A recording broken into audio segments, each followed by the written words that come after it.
يا أيها الناس اعبدوا ربكم الذي خلقكم والذين من قبلكم لعلكم تتقون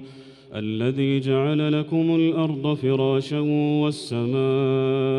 بناء وأنزل من السماء ماء فأخرج به من الثمرات رزقا لكم فلا تجعلوا لله أندادا وأنتم تعلمون وإن كنتم في ريب مما نزلنا على عبدنا فأتوا بسورة من مثله